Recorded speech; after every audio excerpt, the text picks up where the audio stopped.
So I'm so moved by each person's offering so far. We said that we were going to give gifts to the King today, to the King Mashiach, and and Hashem Yisbarach. And thank you so much, everyone who's offered their gifts.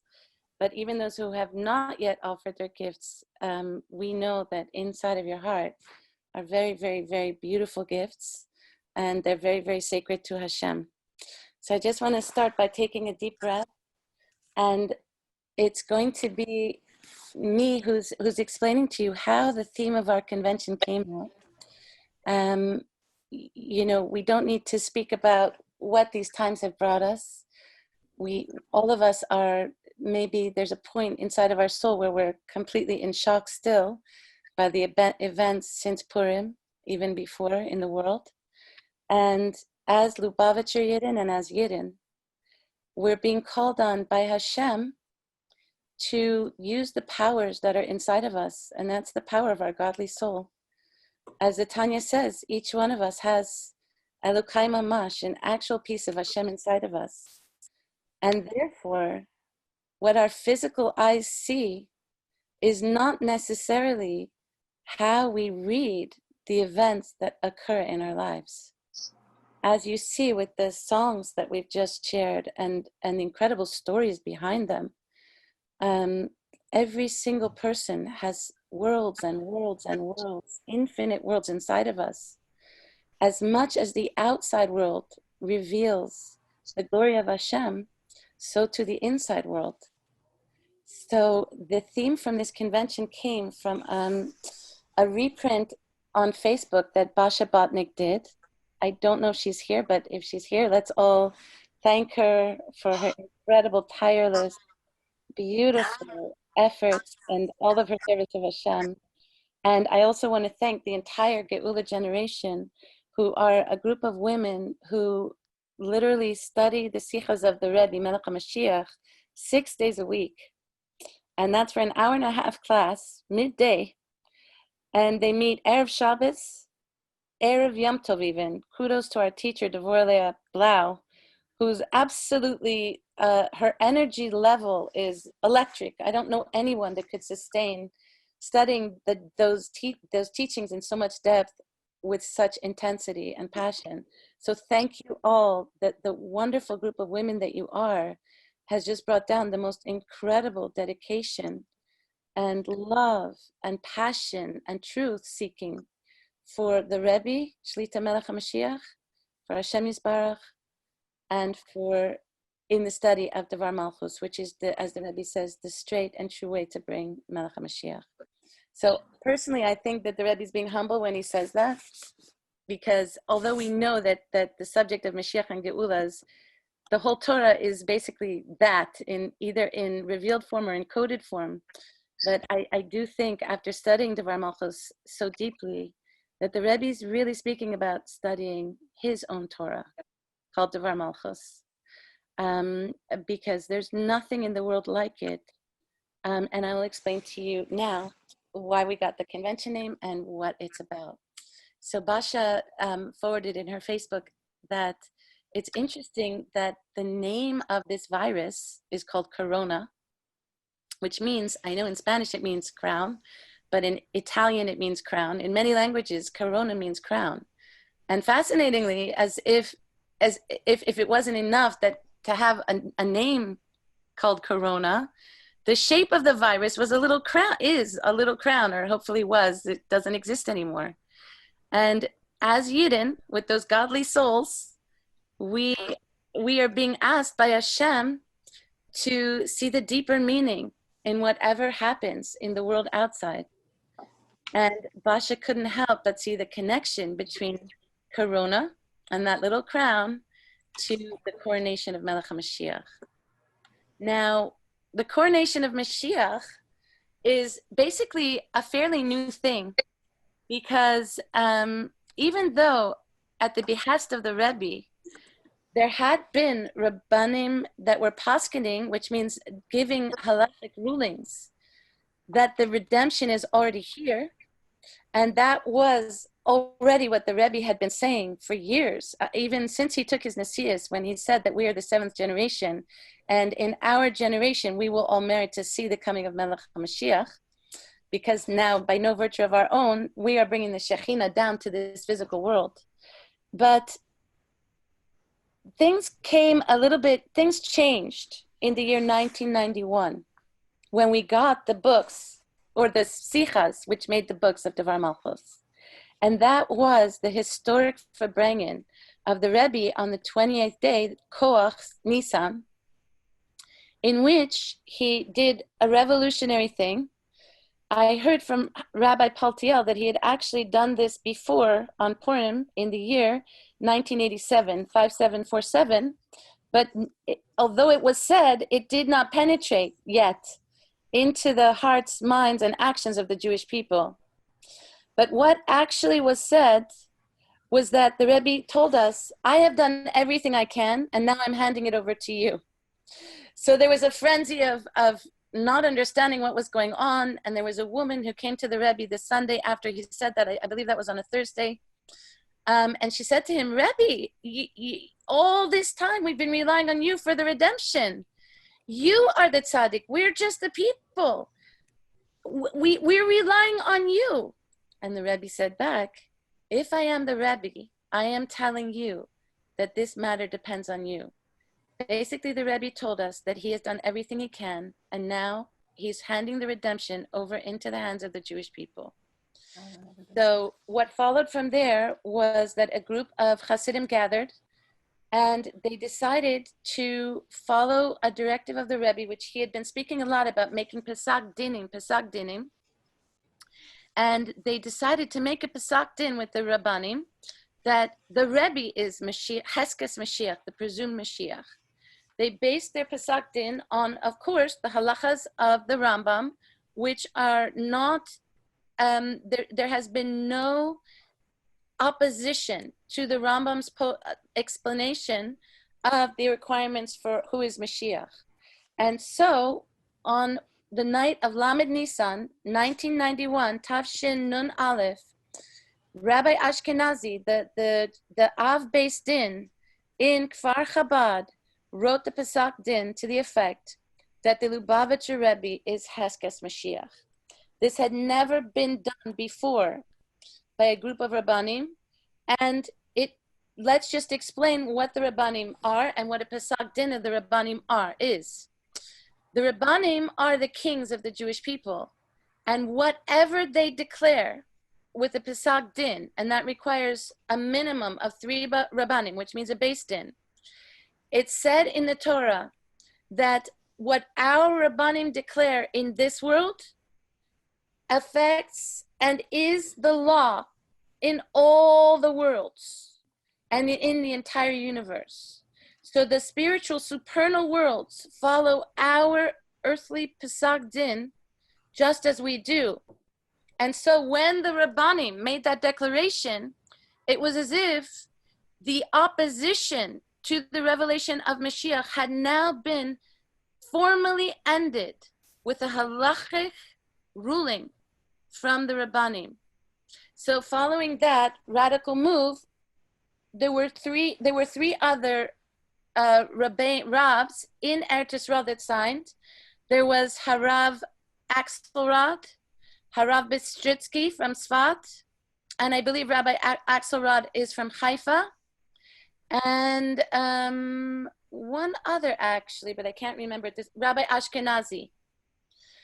Rabbi Ashkenazi, Rabbi Axelrod, Rabbi Bistritsky. They also got to sign Rabbi Gershon Mendel, the Rav of Italy, who we all know. And they received a fax, because they brought this to New York, from Harav Marlow, who was the Av Beis Din here in Crown Heights, and Harav Ozdeba, who was also part of the Beis Din of Crown Heights. Devor Leah Blau also informed me that Harav Heller signed, but that was not said in the original Kuntris written by David Nachshon, who led this the campaign to make this Pesach Din. When this Pesach Din was given to the Rebbe, he encouraged it fully and wrote back, the time is now. Yeshar Koach, and I will read this at I will read this at the Tzion, meaning the Tzion of the Frierdiker Rebbe. But you can also say that the word Tzion means the panemius of the heart. I will read this to my own heart, to the innermost point of my own heart. But the fact that the Rebbe smiled and accepted it was unprecedented. They were not sure up until the day that they issued this Pesach Din to the Rebbe whether or not he would accept it. When they saw that the Rebbe accepted it, then they understood that their movement, as the Rebbe said, that the redemption is now in the hands of every single Jew, that they were on the right track, and that this was part of the efforts needed to bring the full revelation of Melech HaMashiach Vadai.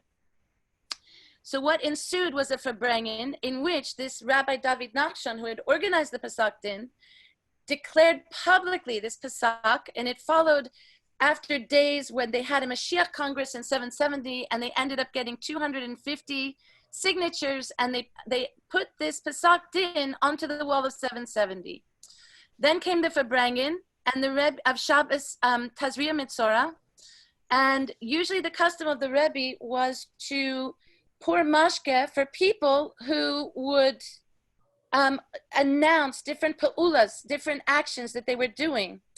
And so this David Nachshon bought a bottle of mashka, but he wasn't sure still if the Rebbe would make this public and ask him to come up and announce his new action, which was that the call of the hour, based on the halachic ruling of the Rabbanim, is to declare, to accept, and to proclaim throughout the world that the Rebbe Menachem Mendel Schneerson of Lubavitch is Heskes Melech HaMashiach, the presumed Mashiach. And so suddenly Rabbi Groner was signaling to him in the middle of the Farbrengen, and as he describes it, his legs started to shake, he lost all his footing, and he somehow managed to climb to the front of the Rebbe's table in 770, and he announced to the world for the first time publicly that we have taken upon ourselves to issue a Pesach Din to the effect that the Rebbe is Heskes Mashiach. And then he said, and the whole crowd followed. The Rebbe smiled 3 large smiles, it says, when they told him, when David Nachshon said that the Rebbe is presumed Mashiach. And from there, everything that we know that's happened now occurred. That was the beginning. So that the Rebbe finished the Sikha by saying that Mashiach has now been born, and before davening Mincha, anyone who wishes to say Sheachianu may say Sheachianu on the birth of Mashiach. Following that came the first kuntras given out by the Rebbe with the name Devar Malchus, which I like to translate as the words of the king, but people call it royal words or the words of royalty. I call it the words of the king because the word davar in Hebrew also means davar, which means a thing. At this point, when the Rebbe accepted that he is, in fact, Mashiach in actuality, so his words, his speech became powerful enough that it could actually affect a change in the physical world. As the Rebbe says in Parshas Tazria, that the speech of the king can move mountains. That's an Aramaic expression. And what he said was that there really is no opposition to Mashiach, and that the king himself controls the whole world, and any seeming opposition to him can be moved by Mashiach through his speech. That kuntris had in it the Hilchos Melachim of the Rambam for all to see, and different sichas on the laws of the Rambam of what halachic requirements Mashiach needs to be Mashiach Tzidkenu, to be revealed as Mashiach. Now, that was 29 years ago. Now, after we have all studied Devar Malchus, and the world is now familiar with these sichas, and it's no longer something that has opposition, but something that people long for, the women of Geulah generation, through close examination of the sichas of the Rebbe, have discovered that the Rebbe is innovating and explaining that those halachic requirements of the Rambam, that is spoken about in his Laws of Kings. If you want to look it up in the Mishnah Torah, the Laws of Kings of the Rambam, which is undisputed by any poskim, we have found evidence in the Sichas that the Rebbe is not only Heskas Mashiach, presumed Mashiach, but in fact, the Rebbe Shlita Melech HaMashiach is Mashiach Vadai. And where this comes from, and I have to explain it in terms of this holy day of Lag BaOmer, is on a few fronts. The first idea is that through the Rebbe Sichas, we have seen that the Geulah, the true redemption, is a process. It comes in stages and it unfolds gradually. It's not a sudden epiphany where suddenly Mashiach lands from somewhere and just shines himself onto the world. The Geulah is actually built from our deeds and our service in exile. And so all of the Torah and mitzvahs that the Yidden have done for all these generations have actually been building the Geulah from the moment of time, from the moment the Torah was given. But not just that. Even though the redemption comes in stages, so too does the identity of Mashiach, as it is revealed and accepted by the Jewish people, occur in stages. And we saw this as a precedent in history with King David HaMelech, in which he was anointed by Shmuel Hanavi as Mashiach, as the king. And it still took 7 years in which he had to live in Hebron for him to be accepted as the king and enter his palace in Yerushalayim. And so due to that precedent, where we see that even with King David, there was a passage of time that depended upon the acceptance of the people, so too we can understand that the same experience occurs with the acceptance of Melech HaMashiach. This is because the redemption is not something that can be forced on any person. Not just that, the redemption is inside of every Jew. And the whole world was created for the redemption.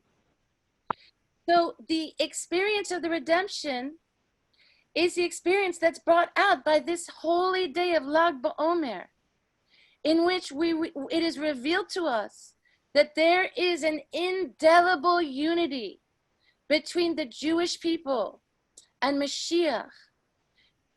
Mashiach is the Jewish people, and the Jewish people have Mashiach inside of us. And not just that, the Jewish people, in fact, are completely and entirely one with Hashem, to the degree that we say that the Geulah will be the wedding between HaKadosh Baruch Hu and Am Yisrael. And in the Sicha of Koach Sivan, 1991, the Rebbe explains, and that's the day when the Rebbe and the Rebbitzin came to America. And just as an aside, I will tell you that we've been hearing this story, the true story, already from the Frierdiker Rebbe, but we didn't understand, we didn't get it, we didn't hop the real meaning of what was going on. But in his Shavuos Maimar, right before the Rebbe and the Rebbitzin came over to America, the Frierdiker Rebbe told his followers that Mashiach is about to arrive on the shores of America. I'll say it again. Mashiach is about to arrive on the shores of America. Then came the Rebbe to America, and the Sicha that he made, marking his arrival he and the Rebbitzins' arrival to America, explained that Hashem and the Jewish people are like a husband and wife on the level of basar echad, one flesh. And together, through Torah and mitzvahs, the Jewish people and Hashem give birth to offspring. And their offspring is Melech HaMashiach.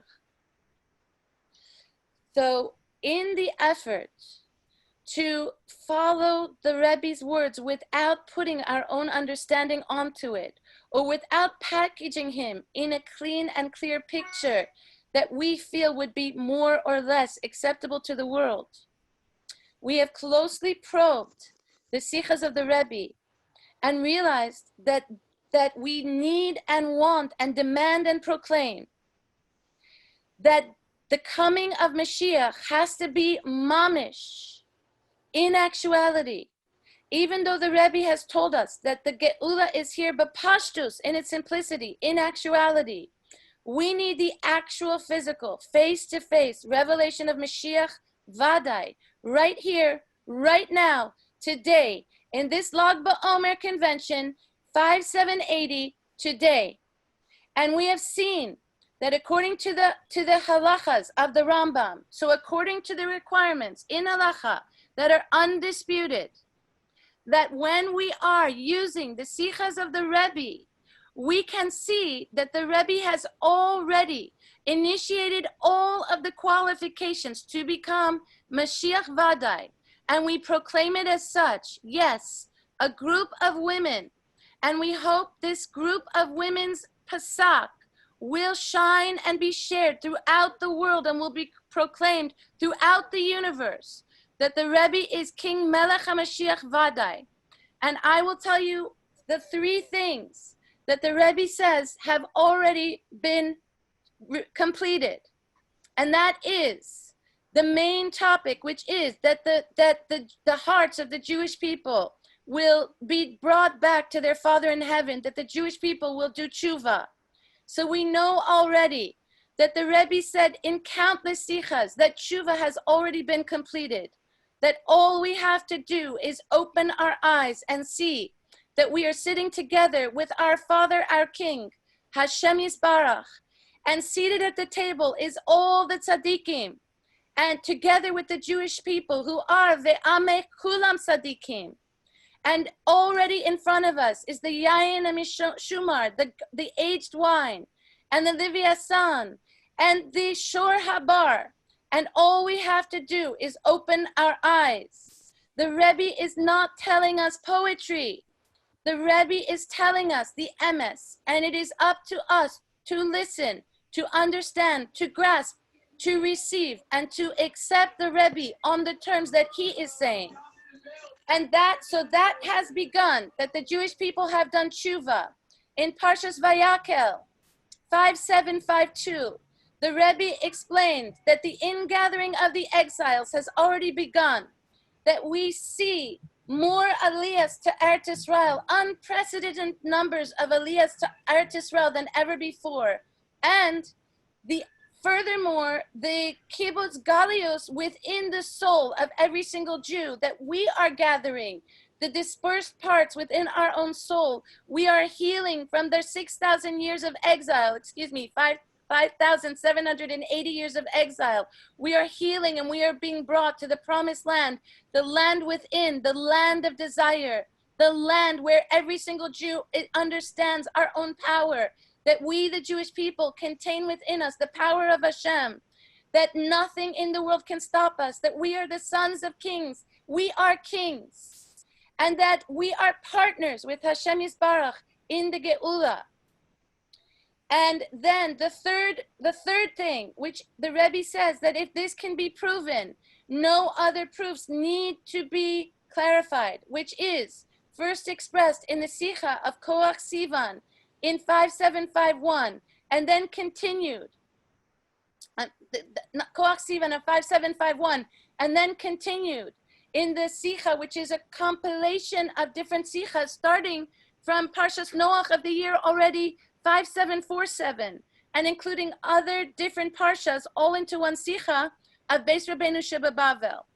And there we see the most amazing truths that the Rebbe is giving us, which for me, it was the first time I had ever heard such things, where he is explaining that the synagogues and houses of learning, when we're in the true and complete redemption, they will be brought with us to Eretz Israel, Yerushalayim, Ir HaKodesh, and they will merge together with the third Beis Hamikdash. So the picture in my mind is that the third Beis Hamikdash comes down from the heavens, that Hashem, as we know, has already prepared the third Beis Hamikdash, and he has built it, and it is our eternal house.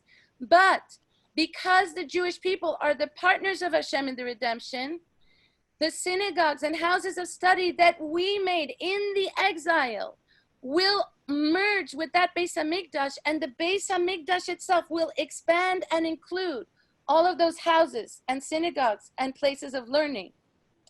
But more specifically, the place 770, the synagogue, which was began by the Frierdiker Rebbe, where he lived and did his avoda, and where he had the well springs of Hasidus spread to the lowest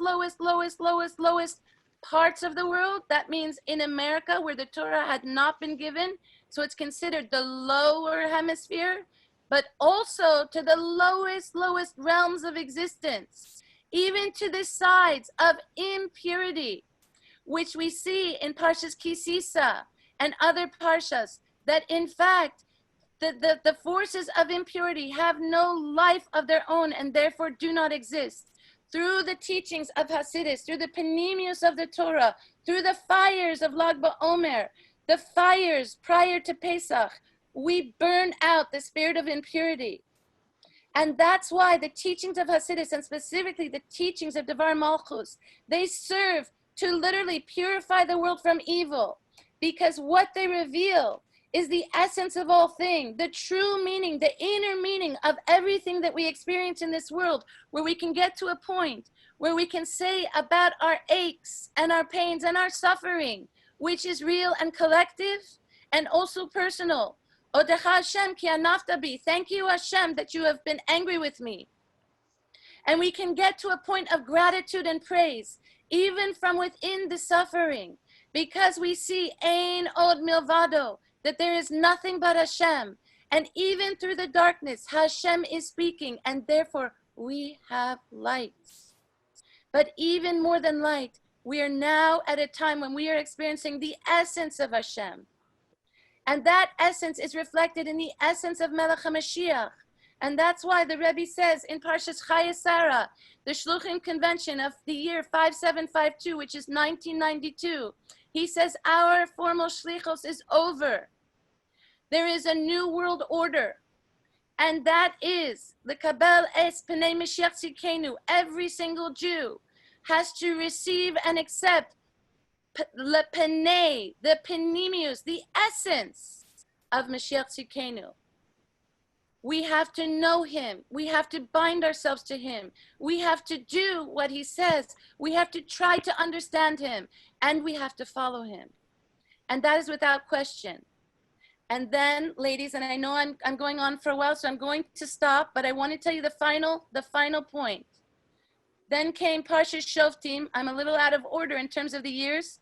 This was already in the year 5751, 1991, in which the Rebbe declared that everything that he has told us up until now is prophecy, that he is now accepting and admitting that prophecy has returned to Israel, and that the leader of the generation, he himself, is the prophet of Israel. So we know halachically, because we're talking about bringing Mashiach, but poel, mamish, we know halachically that there is a different status that is given to the words of a prophet than to ordinary words, even if those words are the words of our leader, the words of a Rebbe. And the fact that our words that we have from the Rebbe prior to that, and with our eyes, we experienced the great wonders and miracles of the Rebbe Shlita Melech HaMashiach.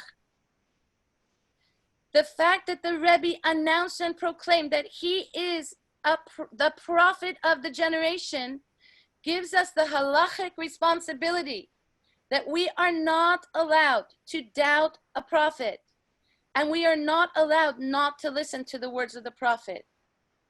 So we, the women of the Geulah generation, see in that sicha, getting back to the Beis Rabbeinu Sheba Bavel sicha, that 770 is the place where the Frierdiker Rebbe lived and where he worked and where he spread the well springs of Hasidus to the depths of the earth and to the lowest corners of the earth. And likewise, the Rebbe Shlita Melech HaMashiach, who followed, who took on the Nesius, that this place is what the Rebbe calls the Mikdash Me'at, the small Mikdash, which in a sense is like the mirror, the small mirror holding its reflection of the Beis Hamikdash Hashlishi, that place, 770, because it is the place of our Rebbe, the place of the leader of the generation, the Shekhinah dwells there. And because that is the place where the majority of Jewish people live in America, the Shekhinah dwells within the majority of the Jewish people. So the Rebbe declares that this place, 770, the synagogue and house of study and prayer of the Rebbe Shlita Melech HaMashiach, is the Beis Hamikdash Shebe Bavel, the Beis Hamikdash in exile. And therefore, we can say that according to the halachas of the Rambam, that the Beis Hamikdash has already been built. 770 has already been built in exile, and it will go up to meet, as it's descending, the third Beis Hamikdash in Yerushalayim, Ir HaKodesh. And from that Beis Hamikdash of Bavel, from that holy temple in exile, we take the Midrash, which says, the Yalkut Shimoni, which says that Mashiach stands on the roof of the Beis Hamikdash and he declares, Anavim, humble ones, the time of the redemption has arrived. And so we declare that the time of the redemption has arrived. The Rebbe explains that standing on the roof of the Beis Hamikdash means standing on the part of the Beis Hamikdash which is chutz la'aretz, which is not granted the same kedusha and holiness as the interior of the Beis Hamikdash. And therefore we can say that Mashiach has succeeded halachically in building the third Beis Hamikdash. Therefore, we can issue a halachic ruling, not as Rabbanim, but as Yidden, who are kings, who are the sons of the king and kings. As Yidden, who demand, have the power to demand and long for and proclaim the kingdom of Melech HaMashiach Vadai, that the Rebbe Shlita Melech HaMashiach, Rabbi Menachem Mendel Schneerson, which stands for Mamish, has now shown us his mamashus, but pashtus, that he is Mashiach Vadai. He is the actual Mashiach of the entire world, and his kingship extends to the entire universe. And may we see him face to face right now. L'chaim, l'chaim, l'chaim. Please study these sichas, love your life, love Mashiach, and bring the redemption. Amen. Amen. Amen. Wow. Just Words from the amazing. heart. What Words an from the heart amazing, reach what the an heart. amazing summary of where we are. Can you hear that saying? Oh, it's just amazing. Words from the heart. Words from the heart. Wow. Stunning. Honestly, really, really something. And now we have Mirla Rosenberger. I just want to who say, has if some you're calling music me to share with stunning, if you're calling me stunning, you're making a mistake. The stunning is our Rebbe, Melech HaMashiach Vadai. Please understand that he is asking us to know him in his essence. It's the Rebbe Melech HaMashiach through you, through every one of us, and through you. Your great humility is stunning. It's splendor. You are splendor. Thank you, Hashem, for giving us Abigail. Thank you, Abigail. Mazel tov, Avigal. Is Mirla Rosenberger on the call? Yes. You are? Do you hear me? Yes, we hear you. Yes. I see Okay. you, Let's and I hear go. you. I'm going to mute everybody, so please unmute yourself, Mirla. I think I am muted. Here, now you can unmute yourself because I just muted everyone again. Okay, and Myrtle's going to share some music with us. Okay, 1 second.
beautiful. I don't know how long you want me to play for, but I don't want to overdo it.